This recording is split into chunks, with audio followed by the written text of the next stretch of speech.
B'Shem Hashem Na'aseh v'Natzliach. Welcome everybody. This week's parsha is Parshat Ki Tavo.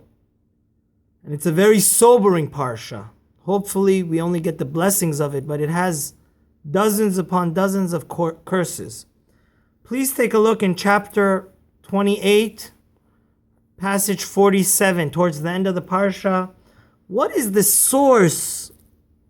What is the fundamental root cause for God to get angry at us and want to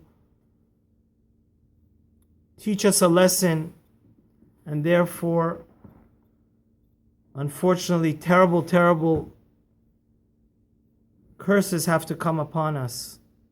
It says, "Tachad asher lo avadeta Hashem Elokecha b'simcha v'tov levav mirov kol."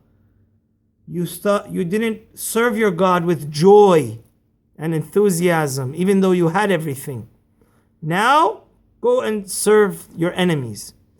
And this is, the title for today's short topic is, what is the most important lesson we have to convey to our children about Judaism?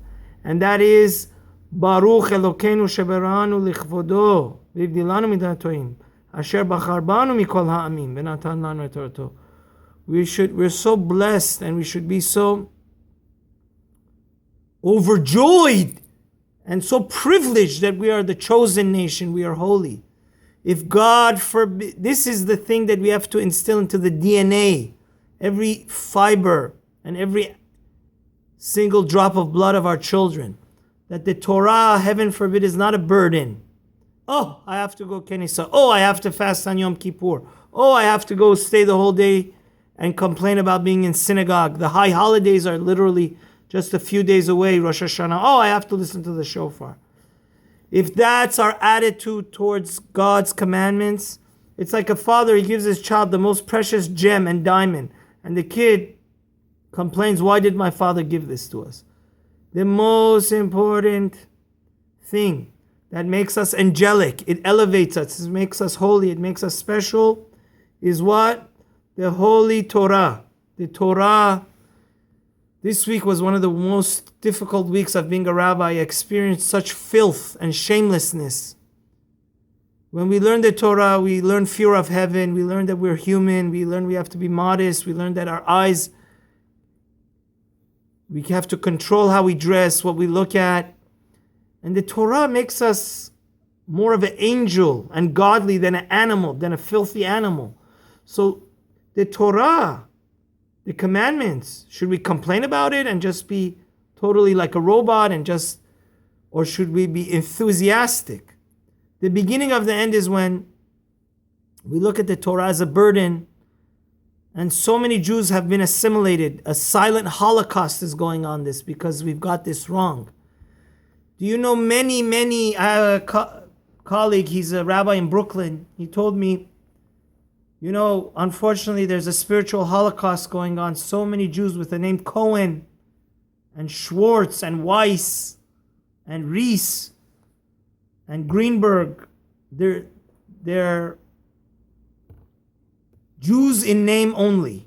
The only thing Jewish about them is their name. They don't keep Yom Kippur, they don't keep anything. How did this happen?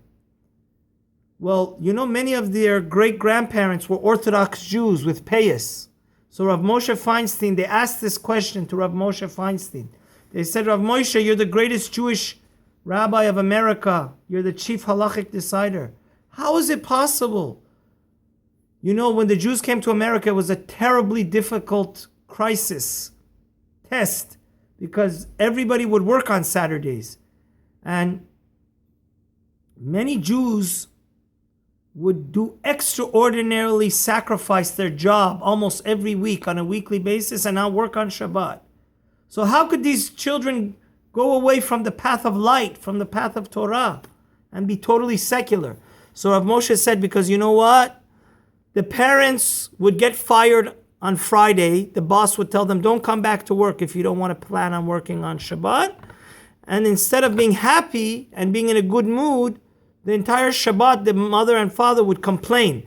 They would say in Yiddish, Shver Suzamen Yid. It's so difficult being a Jew. So psychologically, what goes in the mind of the child? Judaism is a burden. The parents was doing it almost worldly amount of sacrifice to keep Shabbat and lose your job and have to work. But since they complained, it didn't stick. Their children became Jews in name only. They were totally went off, and we see it's such a terrible thing that the guy's Jewish, but he has no connection to anything. So may Hashem help us to know.